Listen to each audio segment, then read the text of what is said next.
Hey, Sam. Yes, MK. I didn't have anywhere going for this. I just figured it would. I like hearing your annoyance. Anyway, you can go with it now. Really? Yeah. Really? Yeah. Really? Mm-hmm. These podcasts are not good for my blood pressure. I think they're great for your blood pressure. I think you're a great friend. Anyway, hello everybody. Welcome to episode 17 of the TFI podcast. Recording on September 26th because scheduling conflicts with the three of us because, you know, for adults. Because we're adults with lives. No. In defense, this is still earlier than usual. So we were finally able to bring in Coolerite, which is why we didn't talk about Gigawatt Rise of the Fallen last month. Would have felt very weird to talk about it without him. But, yeah. Hi, guys.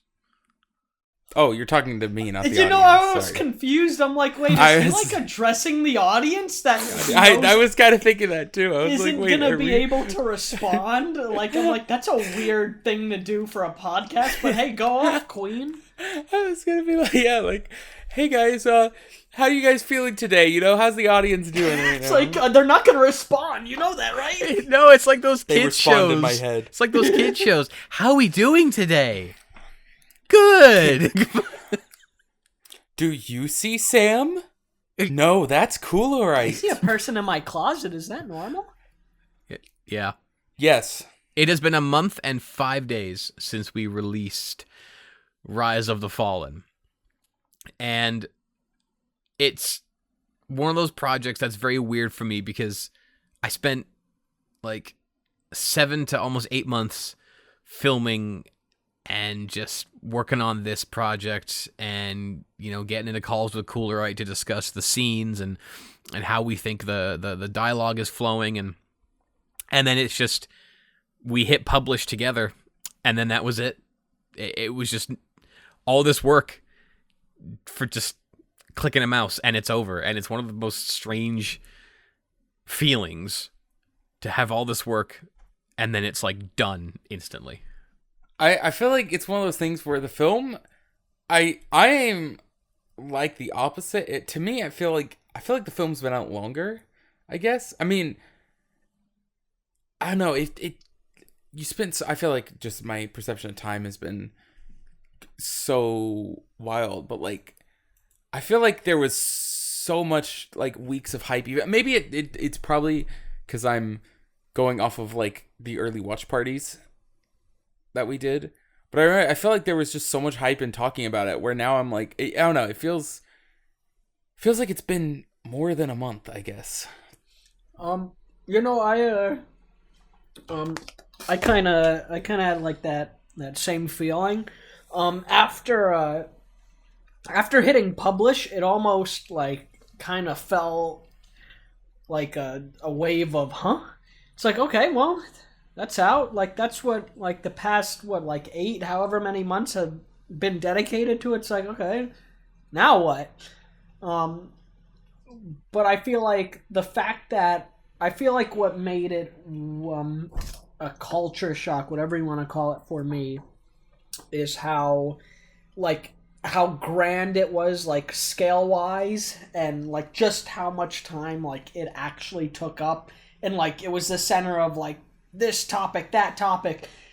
Even when we weren't talking about the film, we would be, like, going out of our way, like, focused on the film. Because this film, unlike a bunch of others, was kept so, like, under-wrapped, especially with all the stuff that happened in it, because we wanted it to be, like a big surprise gift to the fans, mainly in regards of the heroes, because we showed off the villains in the first concept trailer that we did for it. So the villains we knew, but we didn't really...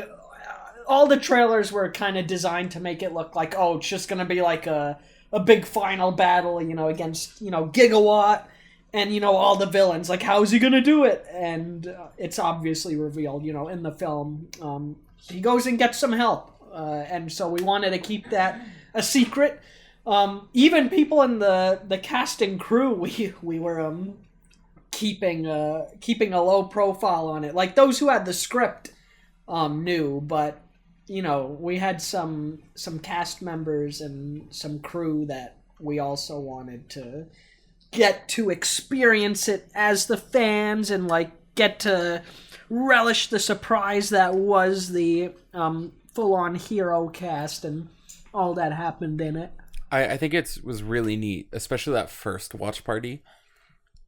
Just seeing, I mean, we obviously I don't think we've discussed this on the, publicly at all. I think we may have mentioned it in Discord and stuff, but that first watch party was one of the most energetic watch parties I've been in. Like there was, I remember when we got through that watch party and I was like, wow, this film is going to, like, I can't wait to see the public's reaction to this, because just this watch party alone was one of the biggest. I feel like we got some of the biggest reactions when it came to any TFI film. That first watch party was quite nuts. And what's interesting is there was actually a distinct difference between like the cut we showed to the TFI crew first, and then the cut that we showed to like other friends. And it's because, so for some quick context here, so when we showed the first cut, a couple days later, a TFI member, Ramtarts, came to me and said, "So Sam, can Gigawatt now go back to his original timeline from the first film?" And I sat there and I thought, technically, yes, he could. The Dark Spark ability would allow him to go back to that timeline. And then when Coolerite came to visit, I think it was on day one, I said to you, "Hey, like, Ram mentioned this. Do we want to add a scene or something?" And I think it was like the next day we were down to the ravine shooting just that tiny, like 30-second scene just to kind of answer that question. And that scene was put into the second watch party that we did. And that was kind of the main difference. Yeah, no, I'm trying to remember, because that week has like come and gone so quickly that it's already, and it feels like it was like forever ago. Like my memory's already like fuzzing, but remind me, because I can't remember if we did it on the same day or if it was separate days, but I do remember that we also filmed the new intro while I was there, but I can't remember if that was first or if we did I can't remember the order of what we filmed, or if it was on this. I think they were separate days, weren't they, when we did the intro and the... No, we filmed those both on the same day. Oh, and yeah, I'm trying to remember if it was I think it might have been the second, because the first day I was still kind of I got there late. Yeah, no, the storm. Oh yeah, you've been in the car for like 12 hours. All right, get back in. We're going down the street. Going down the ravine. I think it was like a day or two later. No, wait, actually no. Yeah. Was it a day or two later? I feel like it was my I feel like it was because I got there Wednesday, and the watch. What day was the watch party? Oh my god! That was a Sunday. Okay, yeah, no, so yeah, we had time to stick it. Part of me feels like we went that Thursday, and did Probably, of that. Yeah. Because we shot the scene where Gigawatt goes back to his original timeline. And then we shot the stuff where, like, Coolerite drives up next to try. But yeah, no, that scene was definitely added to kind of answer that question of, can Gigawatt go back? And I think it's poetic in a way, because Coolerite and I discussed, and we were like, yes, let's show him going back, but let's show him also leaving. Like, he doesn't stay. I mean, one, why would he? Because the Decepticons kind of won in that universe. But it's also, he goes there to kind of give thanks to the corpses. Because that's where he began. I think what's kind of neat is I thought this would be a problem at first. But when Gigawatt goes back, all the grass is now overgrown. Because Out of Time was shot very early on in the year that project began. So there was not a lot of trees and grass grown in that area. But it honestly looks like a long passage of time has gone between Out of Time and Rise of the Fallen in that moment where he was born. And I think with going off of that scene, I think Rise of the Fallen was one of the most fine-tuned projects, and I don't think there was a creative decision that we didn't like have long discussions about on like how it would impact the film moving forward, and it became such a fun collaborative process because like I would pitch a scene, Coolerate would point out maybe flaws with it that I wouldn't recognize, and then we would fix it up and then just make it work. And some scenes got moved around too, if I recall. But it just made for a really fine-tuned, complete project that I don't think was really missing anything. I also feel like what helped us in that regard is the fact that we I think we were like kind of aiming at like no like certain thing, but we were aiming to have like the main meat of the film done like what it was like 2 months before release, and doing that gave us a lot 2 full months to like go in and like you said fine tune, like change certain things, add things, and I'm glad we did. Like most projects, I don't think that gets done a lot, only because like this film had a set release date because we wanted it to release on the anniversary of the channel. So having it done 2 months prior, like a normal project, the minute it's like close to done, like there's a watch party and then it's uploaded. And then, you know, you get time to like watch it, see the feedback, and then it's like, oh, I wish, you know, I had done this, I had done that. I feel like that 2 month span helped with the like what if, and it actually gave us like the chance to do that. Like all the added scenes, changed scenes, 2 big ones that I'm thinking about. When we see Interstellar Optimus for the first time, and he's you know talking with Crosscut, that extra scene I remember telling you. I think that was one of the. I feel like that was one of the first scenes that, not the first, but one of the first scenes that you filmed. Yeah, it was the scene in the Interstellar remake where Gigawatt goes to talk to Optimus right as Crosscut's about to record his message on Clutch. That I believe was the second scene that I had filmed for that project, and I sent it to you, and your response was like, "This is really good, but the pacing's a bit quick," and it's like, let's set up the atmosphere a bit more. So I went back the next day. And because the scene where Optimus has his hand on Sentinel Prime and you hear his like speech from the actual Interstellar remake, that was added in afterwards to really just slow the pacing down. And I think like without any of the changes and adjustments that we had made, the film would have still been complete and could have released even in like June or July if we really wanted to. But the fact that we had so much time allowed us to take our time and just fine-tune every scene. I think even the final battle had like 2 extra days added to the schedule just to extend it and make it more like unique and exciting.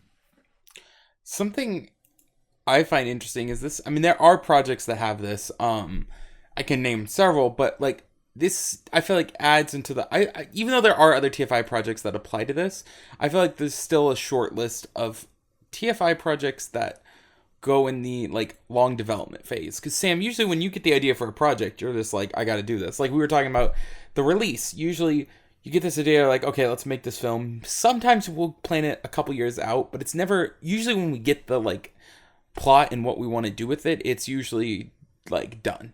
It's like, okay, we've gotten the story, all right, we got to fix this now, or we got to film this now, we got to get it out. And you know, that's how it leads to a lot of times where it's like, oh hey, the film's done, watch party this weekend, we'll release on Friday.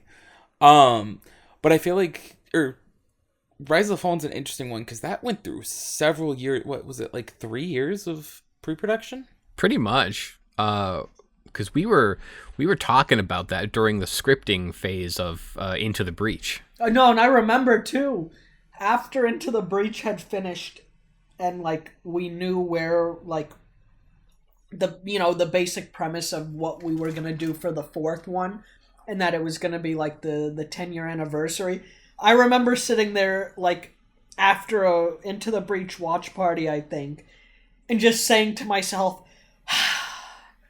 gotta wait 2 years now, dude. And like I remember thinking, there's no way I'm gonna be able to like wait that long. Like, good God, like that is so long from now until like I get to see like this hypothetical like big multiverse film where this and that happens, and now we're like sitting here like 2.5 years later, like there you go. I'm like, God damn.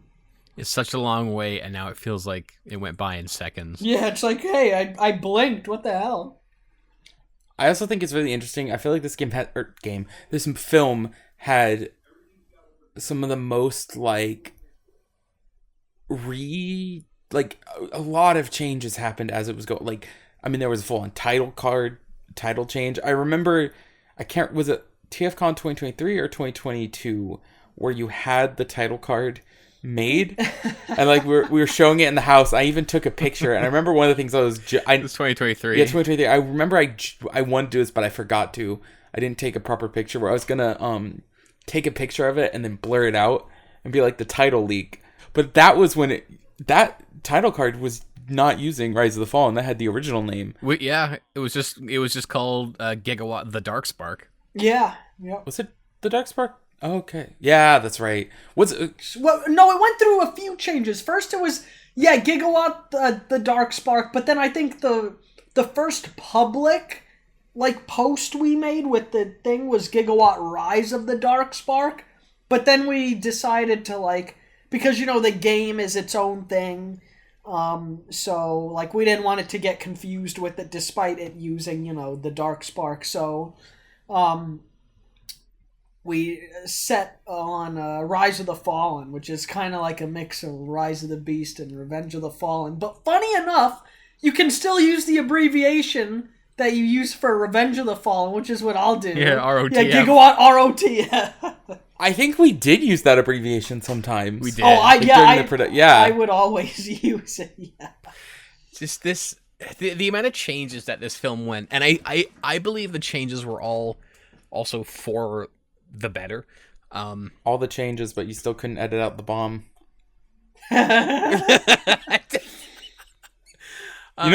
Just so my memory didn't mess up, I went and just rewatched the scene. Not only does the bomb stay there, it actually swaps places. Yeah, we should mention, obviously the film's been out for over a month.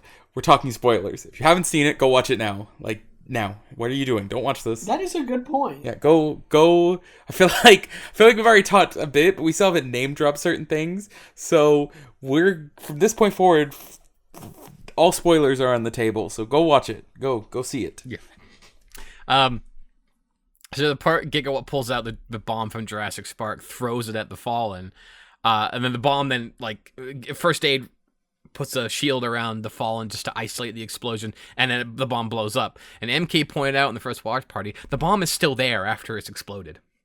And the thing is, I wish I could say that was a mistake, but that's actually my stupidity. I made sure the bomb was still in frame. And my favorite part, though, is the bomb goes from between the Fallen's legs to the side of him. I mean, that was a pretty big explosion. There actually is a reason for that. It's because the Fallen exploding, that's a reshoot from like 3 days later. Yeah, yep. It's because the first shot of the Fallen exploding was not exciting. The Fallen got surrounded by the shield, the bomb went off, and the Fallen was in the same pose, and just the lighting was off. It was also out of focus, and Cooler and I were like, yeah, that's very, very underwhelming. So the Fallen exploding, and you see him on the ground, that's a shot from days later. That's why the bomb moved positions. I love how much of a tank the Fallen is, though, because that bomb blew up an entire base, canonically set off the volcano, or got the volcano to be, it's... You know what's even more impressive than the Fallen being a tank? whatever the hell they put in the grass he was standing Ground. on. Because Yes. that ground was in perfect shape, dude. We literally see in Jurassic Park, you see the bomb go off and you see a cloud of smoke. And then all of a sudden we get, the Fallen. It's just, oh, that was nothing. Wow, it was like a little hand grenade. I like to think that like JP93 and Bulkhead were like, where did it go? Well, we needed that. No, I think in that final battle, Gigawatt creates so many accidental splinter timelines. Yeah, he does. Oh, God. He's kind of, by that point, Gigawatt's fighting method by the end of Rise of the Fallen is just purely spite. He's just like, as long as I save this universe, fuck the others at this point.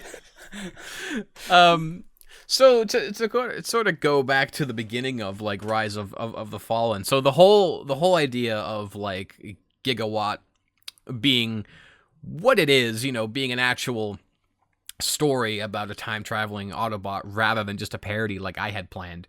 That being Coolerite's idea there. I do remember that conversation. It was just after we had released like Shattered Glass and we were planning the story for Into the Breach, because like that 2022 was a year of like many projects and it was just one right after the other, and we released Shattered Glass and went straight into the Breach. And I remember because you had asked me and you said, Sam, if you were to ever do like a big last hurrah film, like what would it be?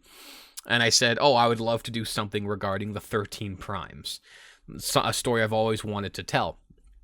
And then you said, is that something that you would do for like 10 years? And I'm like, not really, because we don't have the figures for it yet.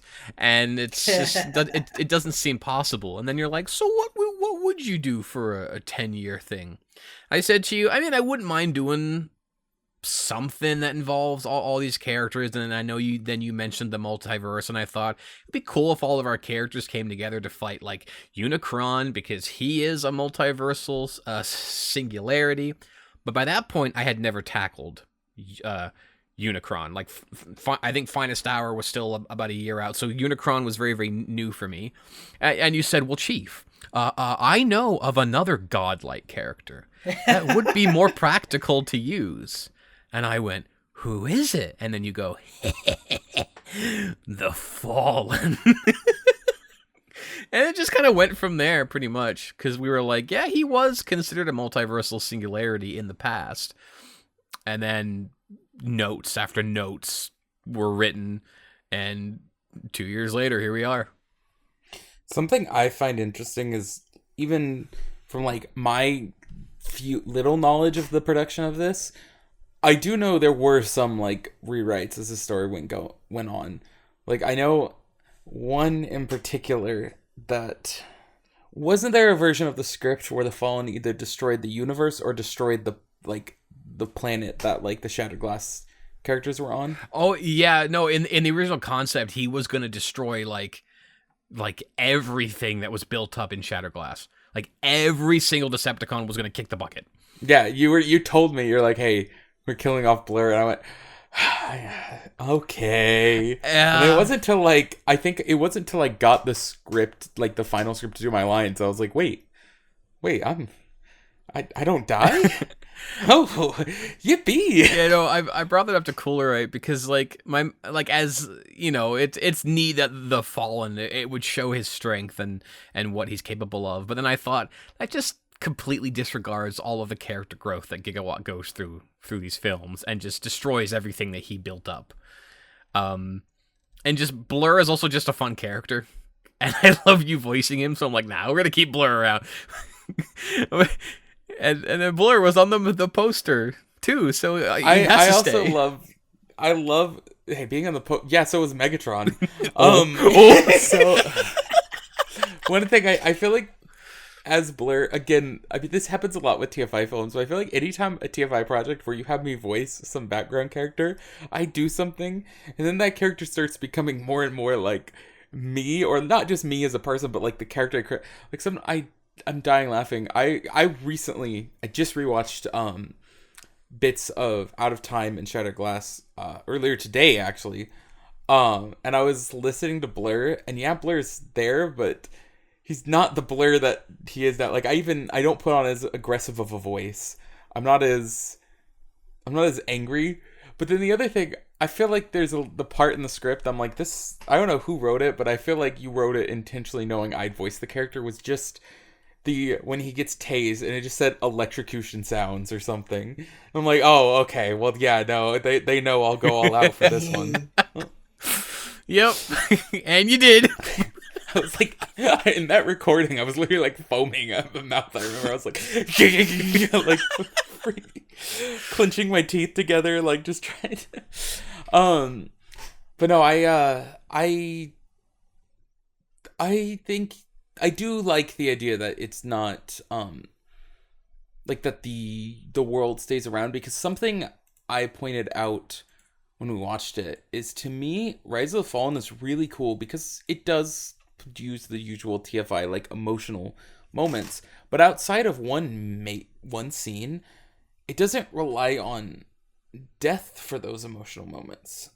Where like most TFI films, you know, it's like, oh, there's the big sacrifice scene, the big character, you know, you have, I mean, the entirety of Interstellar is just death. But then you have like Return to Earth, you have Air Razor's death, Maverick, you have Maverick's sacrifice. And so I appreciate that this film feels the least bloody of out of TFI films, even though arguably it could have the highest kill count of any TFI film. Because an entire universe. Oh, you know, I was just about to say, yeah, an entire universe, and then afterwards, Gigawatt just forgives him. Cool. Right, and I have this thing where we're like, you know, the fallen's like, you know, blah blah blah. And Gigawatt goes, well, guess what? I forgive you. We like to think that Mad Megatron and Optimus are there like, thanks. Yeah, but see, Mad Megatron Optimus seemed like he was wanting to die. Like, he's like, yeah, this is the like of all the universes to go, at least it's like one that I feel like it's one that wanted to, you know, go. But I just think, despite like, yeah, there's also a few Seekers that die. There's a few but like outside of Megatron and the villains, there's not a huge. It's not a bloodbath film. It's not a. There's a lot of the emotion comes from either one, callbacks, or two, just great character moments. I mean, arguably one of the most emotional films, one of the most emotional scenes in the film is the First Aid and Hotspot reuniting scene. And yeah, sure, there is an emotional moment with the fan service to that, but it's also just, I thought, was a really well written scene, and I like you talked about this in the process of making it too. Just it's not like, oh, everything's all good, they've come together, oh, happy. There's some tension there because of both of their universes. That scene was something like, that scene was kind of the answer to, or the solutions to, one of the regrets I always had. It's like I am glad that, you know, the story for Rollout 2 went the way it did with First Aid's death, but I love that character so much that I missed writing for him, which is why he appears in like Christmas specials and other stuff like that. So I very much remember when you released Rollout 2, and just like it was like the time you were making it, you were like, I regret this. Yeah.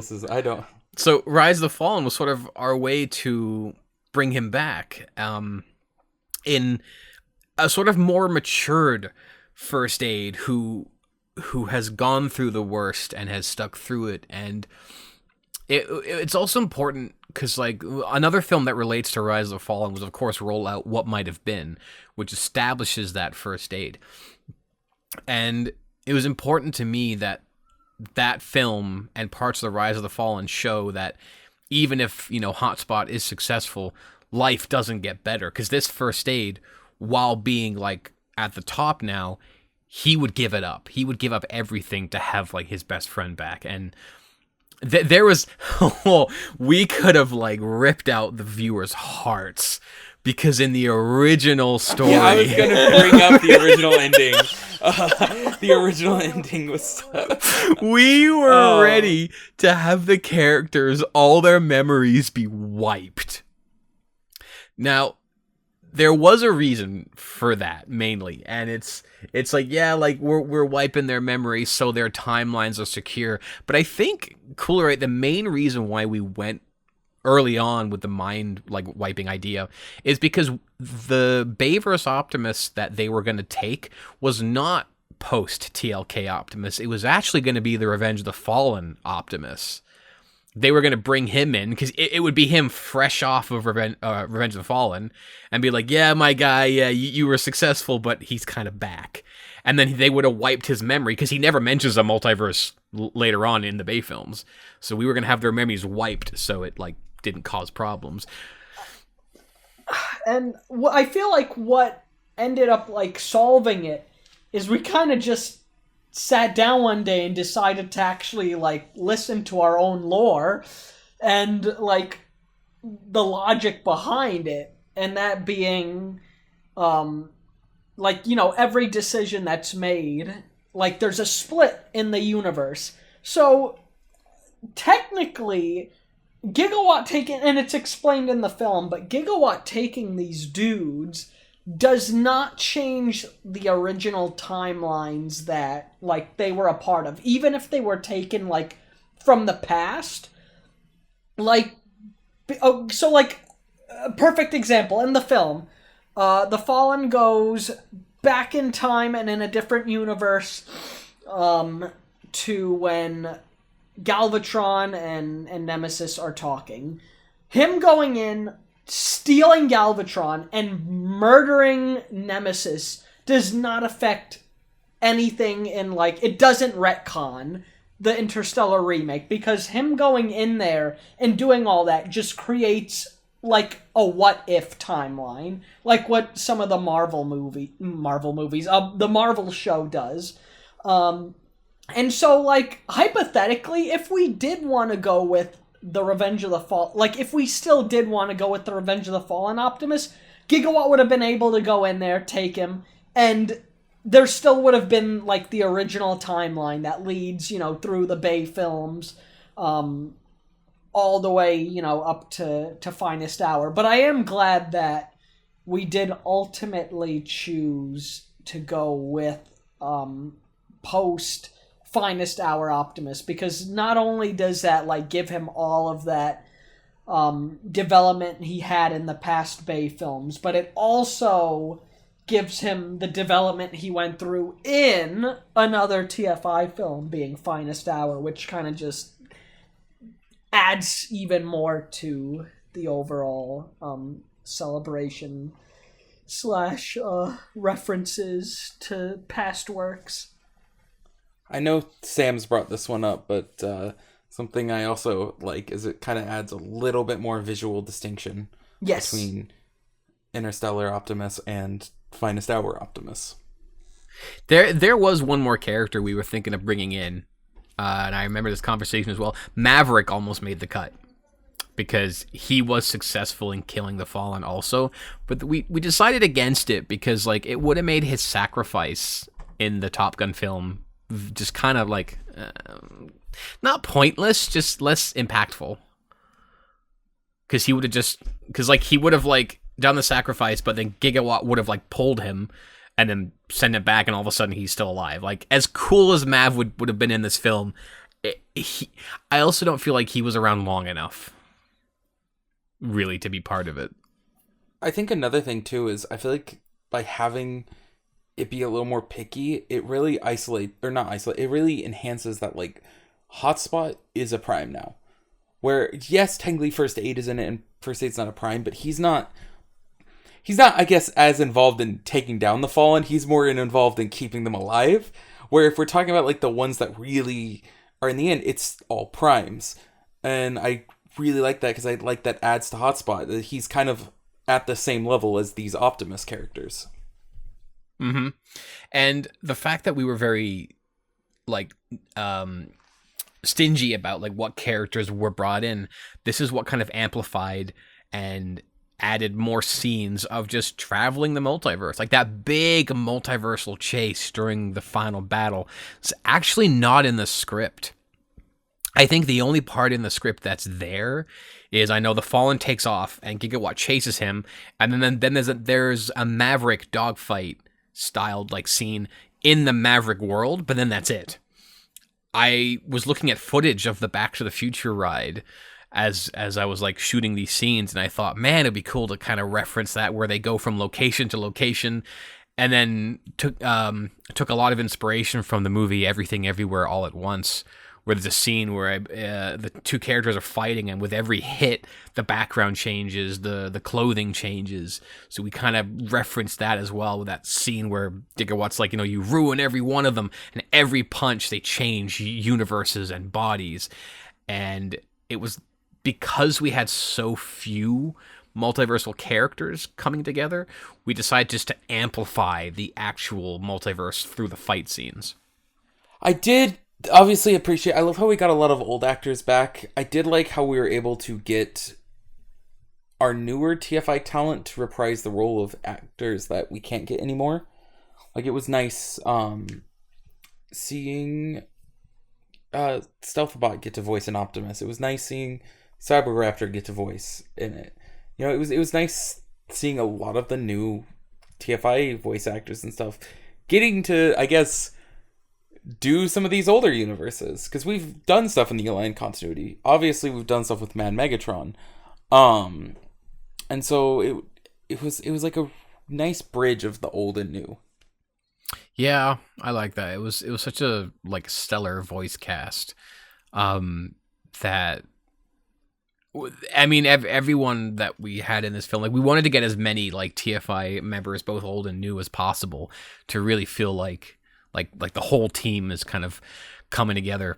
And even just going to these locations that I filmed in for original projects with the same figures, like going to the snowy ravine with Galvatron and Interstellar Optimus and the sort of Dark Energon Matrix was weird. It was really weird. And then having them all together in the OG Interstellar world, even recording OG Interstellar shockwave lines, was so weird. I'm surprised you remembered that effect. It's an app that was on my phone for a long time. Oh, that's even better. It's an app that I used from 10 years ago. I was gonna say, you're lucky they still have that app. Imagine you went to download it and they're just like, oh, we took that off the App Store. Yeah, I had to scroll through my like app purchases from the last 10 years just to find it. It was so great. And the most challenging thing I think for the project was how bad I felt for Cooler, right? With how many characters he had to voice, and one of them being the Fallen. By the time the man near the last half of all of Coolerite's Fallen recordings, the man sounds like he's on his deathbed. My voice is still recovering. But no, what made that suck, mainly when it came to the Fallen, is, like Sam said, because I had to record it, obviously, in, like, different chunks, and I would just send him the chunks as they were finished so he could edit. You can hear, at the end of all of these different chunks, like, the last 2 or 3 Fallen lines are absolutely, like, breathy and, like man just took an Advil PM and is about to knock out. And that sucked because watching the film, like, mainly me, I'd be like, oh, no. Like, I would recognize it instantly. I'm like, that, like, I was so knocked out. So I redid so many Fallen lines that, like, the last few were, like, super, like, low energy because my voice was literally bleeding. So it just made it all the more fun. It's fun because I think it's the Fallen that had the most retakes and like re-added lines too. Well, you're not only just doing a voice, but you're like grinding at your fucking vocal cords. Like that is a lot. What's funny is because I used to take theater, acting, whatever you want to call it, and they would always say you want, like, when you voice, like, on stage and just voice acting, you want to use your diaphragm to, like, really project it. So, like, you can get loud and whatever and, not, like, hurt your voice. And they always, say, oh, if your throat is like strained, as you're like doing stuff, you probably shouldn't be doing what's straining it. Literally 10 seconds into recording The Fallen, like my throat will have that feeling in the back, like, oh, I'm getting sick, like my throat hurts and I can feel it coming. It is yet to fail. But the one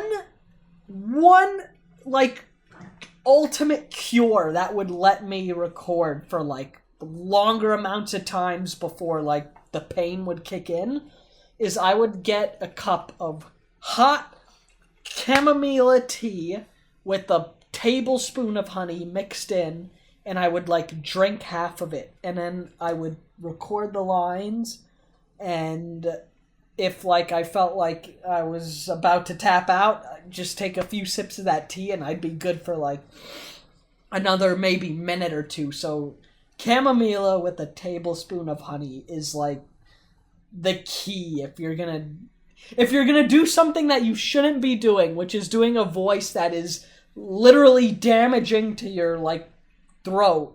At least do it with a tea and some honey, because I love the idea of you recording that and then like you just start coughing up blood and you're like, don't worry, let me fix it. Okay, we're good. Like a video game healing. No, picturing this crusty old Fallen in his chair with a tiny little cup of chamomile tea. Give me a second. No, I was about to say the juxtaposition. You see me sitting at my table on my computer with like a tea in my hand, my pinky out. I'm like, I can't wait to do voice acting today. And 2 seconds later, die, all of you. And I'm like, but that's like the beauty of voice acting to me, though, is like getting all ready and then like just, I got my setup already. Let's go. Breathe in, breathe out, and then just start screaming like horrible, or like just making death sounds or just... Oh God. I was so absolutely thrilled when I knew, because only I knew when I was gonna be done because of like some of the retakes I wanted to do. When I knew I was done recording for The Fallen, because everyone else was like, both Megatron and Shockwave have like the same effect on my voice, but it's a little less. But also, like, I used to voice Shockwave in a lot of my older stuff, so that's a straining voice that I'm used to. Like, I'm a veteran when it comes to him. But also the two characters, even combined, didn't have as much lines as The Fallen. Especially, like, lengthwise. And so, like, I did all of... I'm trying to remember the order. I feel like I did Gigawatt first because I didn't want any, like, Gigawatt lines with, like, the leftover damaged voice I had. So I did all of Gigawatts, and then I think I did Megatron and Shockwave at the same time. Yeah, you did. And then, after all that was done, I sat down and I'm like, okay, I hear boss music now. And I was like, I gotta approach this intelligently, and it was a span of God knows how long. But see, it's even funnier because like when he thought he was done and he came to my place for that week, I had him do like 2 extra lines. Yeah. I love the idea of the Fallen's voice just calling to him like the Goblin Mask, like just the Fallen's face, just not like voice me. Voice me. Season 3 of Origins. Yeah, you're gonna have to return for that, aren't you? Yay! But I definitely think Rise of the Fallen came out quite well, and it definitely, I mean, that film would not have been possible without, like, of course, every single person that helped out with it, that's helped me get to this point, that's helped the team grow, the viewers and the fan base, and it's just... Gigawatt 4 really feels like the most unified effort when it comes to a project. I feel like I really tried my best to push my cinematography and the VFX, doing special effects and scenes that I've done in the past, but have now been able to like practice a bit more. And now all these effects that I've done in Gigawatt 4, I look at these new projects and I think, yeah, I think we can do that. You know, I think, you know, the only thing Rise of the Fallen did not prepare me for was getting into E. coli water for Jaws. But that's a whole nother story. You mean E. coli? You don't have any. You don't have any open wounds on either of you, right? Because you were both in there. Oh no, he wasn't. He was just watching. Oh. You made the smart choice? Yeah, no, I was, in my head, I'm like, I really don't want my car to smell like E. coli and then have to drive like 13 hours back just smelling E. coli. I think in general, not just from the first 3 films, I think Gigawatt 4 really does feel like I mean, that's the point, but it is just a combination film. It is like you said, you push yourself on the cinematography and the writing and all, but all of that feels like steps taken from all the previous other films.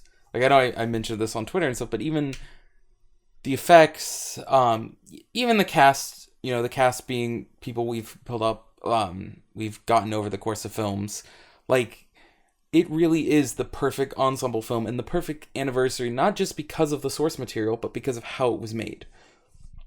Which again, like I said, I mentioned on my Twitter review, I feel like I've said this a million times, but I will continue to repeat myself because I do think, I stand by it. I think that's true. I think it really it really does feel like 10 years have built up to it. I was going to say that I think it's funny. We brought up a long time ago. We brought up about how the making of this film and the marketing was very hush-hush. I'm dying laughing because Steel Jaws, you know, being the follow-up, is the polar opposite. Every time you show a scene privately to, like, TFI members, I wake up the next day and it's on Twitter.com. And I'm like, what? Like, the foreground my ass. Like, I was like, oh, he's going to keep that a secret. The next day it's on Twitter. Well, I mean, the thing is, like, if there's no secrets in this project. If you've seen Jaws, you know, in a way you've seen Steel Jaws, right? And it's like the challenging thing with Rise of the Fallen, was indeed the marketing, because there was no way to, like, we follow the Spider-Man No Way Home trailer rule, and it's don't show anything other than the hero and the main villains. Like don't even imply that there's any other like heroes that come in. And it became a challenge because all the trailers used up all the usable footage. Oh yeah, like I mean, every trailer you started reusing just this. It was like, oh hey, here's this shot again. Here's this shot again. Like, I couldn't even show 90% of my behind the scenes photos because they all involved spoilers. And there's a really funny instance, and I'm glad Coolerite caught this. I took a picture of Gigawatt driving with all the heroes, and there's the camera right in front of him, and I had cropped it so you only saw the camera and Gigawatt. And I said, Coolerite, can I share this? And he goes, no. And I went, why? You don't see anything. The man zoomed in. You saw all the heroes on the screen on the camera. Oh god, that would have been. Oh, imagine if you were a big budget studio film and you did that. Like, imagine. I was like, my god, I'm so glad you caught that because I was so ready to post. You could have just edited the camera to be, you know, edit out the just make it black. Coolerite, he went in with this app that digitally removes things. So he digitally removed all the heroes. He's like, here, post this one. I'm like, no, there's empty space. It just made it look like because the Samsung phones came out with like the editing that uses like AI or whatever, and what it just basically does is it's like an object eraser, and so like I held it on the heroes and like did delete. And it just made it like the whole background like merge into like the concrete. I'm like, perfect. It's like I feel like if you had done that, what would have been so funny is you would have done that and then it would have been a No Way Home situation of like the punching the lizard. Yep. It's like, that's such an edited photo. Like, there's clearly something hiding there. Yep. It just became the way it was. Like most of my behind the scenes shots that weren't in with the basic Shattered Glass characters were just of the folder or the camera. Like I couldn't show anything, and it was killing me because I wanted to show more, but like it was more important that we savored all that so viewers can get genuine reactions and surprises. So with Steel Jaws, I'm like, I got nothing to hide. I'm mostly working on this by myself. I'ma show everything. So, Claire, we haven't gotten to discuss this, but I've been waiting for the podcast to say this. Sam, technically, I mentioned it to Sam I think a couple nights ago, but I saw it when it came out officially, like day one release, not early screening. Everyone who saw it early kept asking me, "Hey, when are you seeing it? Are you seeing it?" Blah blah blah. I was like fed up with it, and so I just I wouldn't tell anyone when I was seeing it, and so they'd be like, "Oh, when are you seeing? Have you seen it yet? Have you seen it?" I went, "I don't know." Tell the truth. You know what you would say? I would be like, MK, have you seen TF1 yet? MK would go, right, Sam? Higher on the list. Higher on the list. And we're all like, what Clay, list? Clay, you don't know about the list. I think the joke first started when everyone got back from their early screenings, and anytime someone mentioned TF1, I went, "You're going on the list." And the joke was, if you saw it before me, you're going on the list. Everyone who see it, but it's not in order of who saw it first. The list is entirely arbitrary. Like, I think Steam was talking to me and he sent he showed a little stop motion clip, and I went, that's cool. Just for that, you're going down the list. And then like Vic would talk back. I'm like, Vic, you're going up the list. And then it just became over the most arbitrary things where like someone would say something like, "Hey, you're going up the list," and then someone else would say something like, "Hey, I like that," further down. And so the list still exists. The idea is you will only know you're at the top of the list when I get to you. And it includes every single person who has seen TF1 before me, so it's going to be a while before I get through that list. But there's no getting off the list once you're on it. It's just, it's just a matter of getting through it. There's a lot of people on that list. Trent's has Who's at the list top? Too.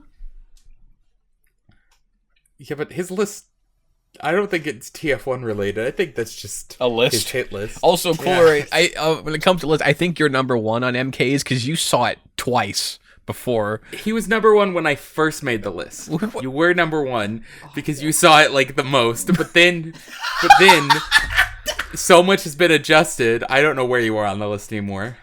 I don't know if it like makes it worse, but I've seen it so many times prior. The higher on the list.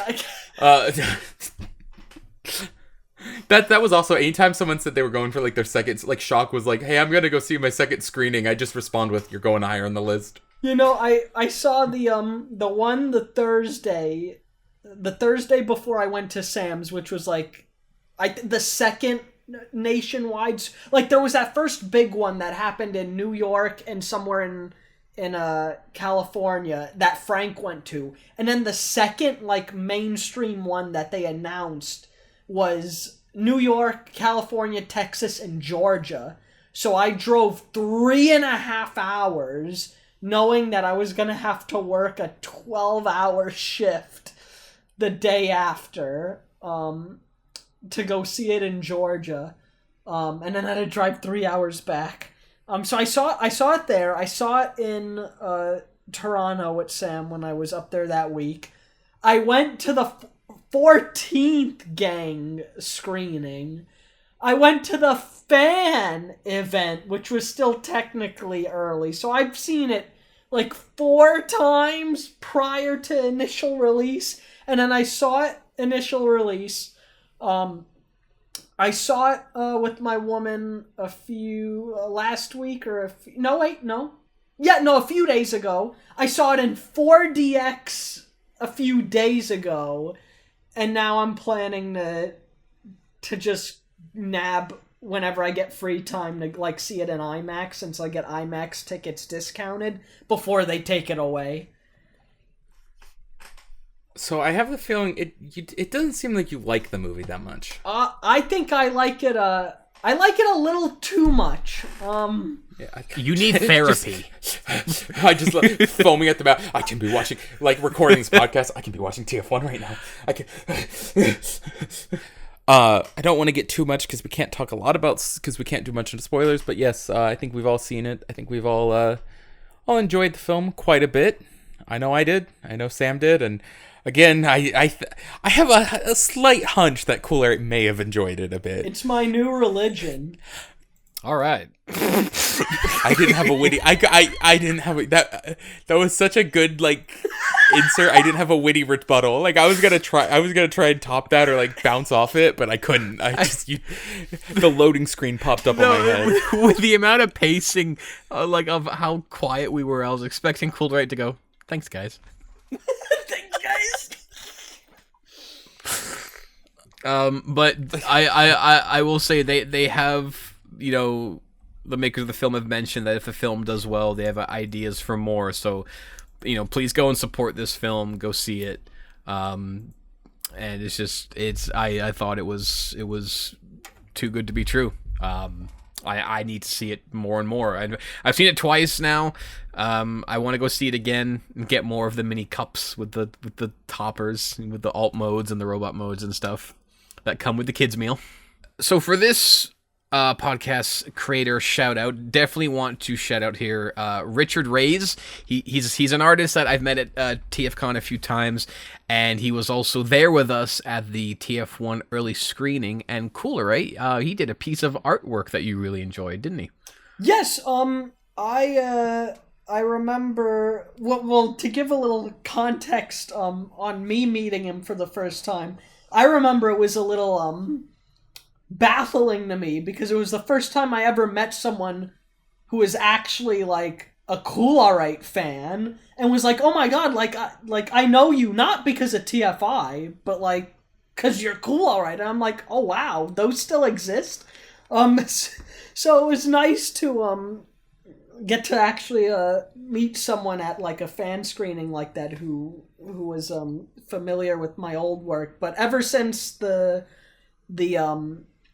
screening we went to go see in Toronto, you know, we followed each other and like we kind of just like send memes and stuff via Instagram. And I remember he sent me the Optimus he did, and I was like, oh my god. I said, please do me a favor. I said, hang on, I can actually scroll through. I told him, I said, oh my god, that's amazing. I said, please do one of D/Megatron. I said, I'll literally get it printed if you did. And then I gave him the suggestion for the piece of art of the Decepticon logo that's been used in some of the marketing. I was like, please, like, do this logo. And so he combined the two. He did the background of the Decepticon logo with the artwork of D in front. And I was like, this is amazing. This is beautiful.